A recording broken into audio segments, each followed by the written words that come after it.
I remember you telling me a story about you worked at a convenience store for your aunt. Was it? I worked at a couple of these small grocery stores. Sheets Market, Yeah, cutting meat. I worked for Assyrian, Assaryin, and his wife was German. I worked for them first, stocking shelves and sweeping out the place and doing whatever they wanted done.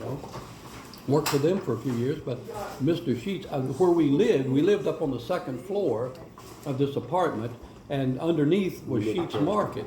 He had a nice place there, and he hired me to stock shelves to start with, and then he needed somebody to help his meat cutter when his meat cutter was overloaded or off sick or vacation. So he asked the other guys who stocked shelves if they wanted it because they had more seniority than I had, and they said no, they didn't want to learn how to cut meat. I said, yes, sir, I'd like to do that. So he put me with the meat cutter, and so he taught me how to cut. I didn't know a T-bone steak from a chicken wing back in those days. I mean, I'm serious. I was dumb about that. And the guy taught me all about cutting meat, making hamburger, and we made some specialties that we sold. You ever hear anything called? It's alive, isn't it? We made what we called mock chicken legs. Yeah. They look like. Did you ever hear such a thing? See, I remember you telling me about that, but I can't remember what you said they were. All right, they're 35% pork and 70 and 30. So 30% pork and 70% veal. You know what veal is? That's Young calf. okay. Yeah. Under a Before year. it grows up. And you grind it, mix it together, and we would roll it in Kellogg's cornflake crumbs that we would buy, already crumbled up, and roll it in that. But we had a mold first. We grind it up in a big pan. We had this mold that was hinged, and it looked like a drumstick. Shaped like that. Open it up, stick it down in there, squeeze it together, and stick a wooden dowel in the bone end of the chicken leg. And then when you open it up, the dowel keeps the meat all nice together.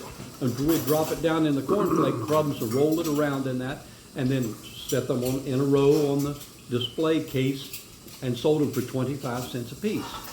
We made a thing called lamb patties.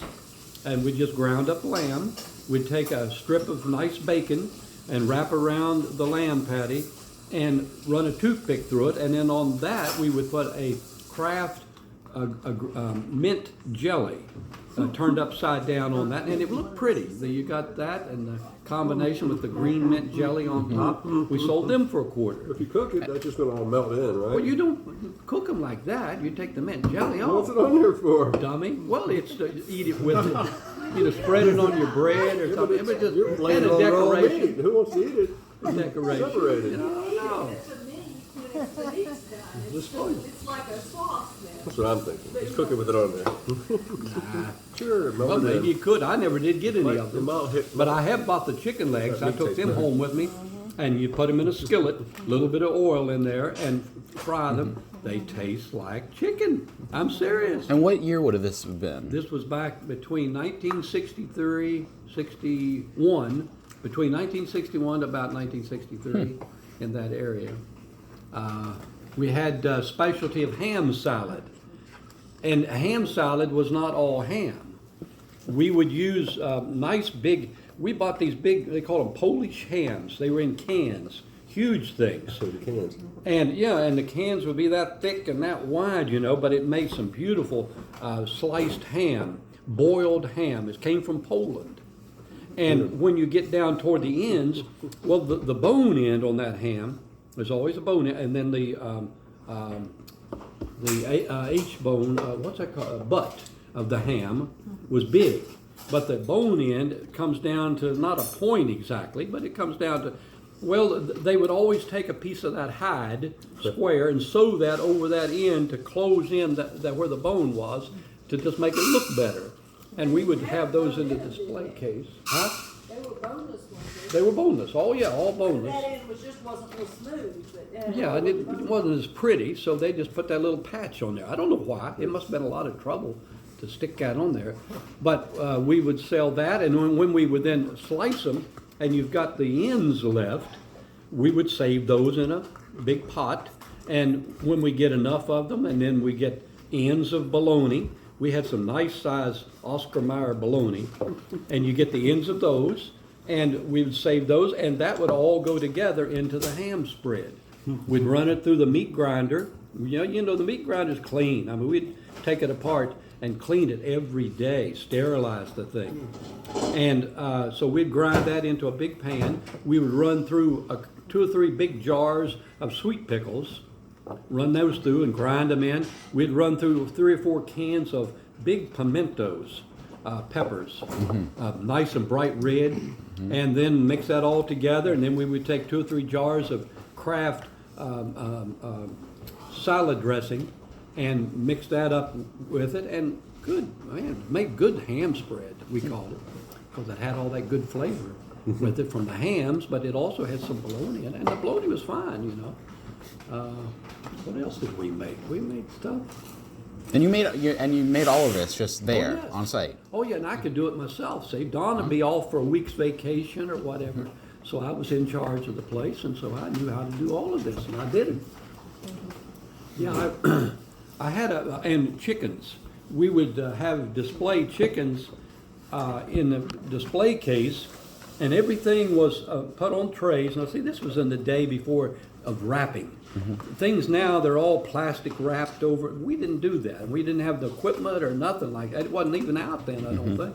But we would take the chickens and the chicken breasts and the drumsticks and all that, and they'd be in trays, and people would buy it. We'd put crushed ice on it because the skin on the chicken will dry out and it doesn't look too appetizing. But every night, we'd take all of the chickens out of the display case, put them in a great big old metal, it was nothing but a trash can, big tall metal trash can. And we would put them in there, and then we would dump in bags of crushed ice on top of them. That kept them nice and fresh and bright looking, and they would last for days that way until we sold them. I remember once this lady came in, and she wanted a chicken liver, just one chicken liver. Well, we were out of chicken livers. I said, I'm sorry, we just don't have any more, you know. I had 2 or 3 chickens, I think, and chickens have a giblet package that they stuff up in the cavity between the legs, you know, and it's wrapped up in a white paper and whatever special. And so I took the chicken. She said she'd buy the chicken. I couldn't just sell the chicken liver out of it separate. So she bought the chicken, and I took it in the back where we have a saw, table saw made out of stainless steel, slides, and you can adjust it to cut steaks or anything on it. And so I whizzed off a wing and whizzed off another wing through that blade that's spinning, you know, and I'm going to cut off the legs. Is that leaking? Is that what that's from? No. And what happened was I forgot to take the bag out. You always take that bag of giblets out. And what did it do? What did the blade do? It grabbed the liver. Of all things, there's a neck in there, a liver, and there is a gizzard. Well, you know what I did? I sold that thing to that poor lady, and that gizzard, or that liver went right down through the whole, just chopped up into no pieces. Now, isn't that awful? I felt so bad. I'm confessing now. You're still guilty about that, aren't Yes, you? I am still guilty about That's that. going on your conscience all I was a these teenager, years. but I knew better than do that. Is he saying hand salad? But I didn't know what to do. Stuff a few marshmallows up in there. Yeah, but she never came back and threw the chicken at me or anything.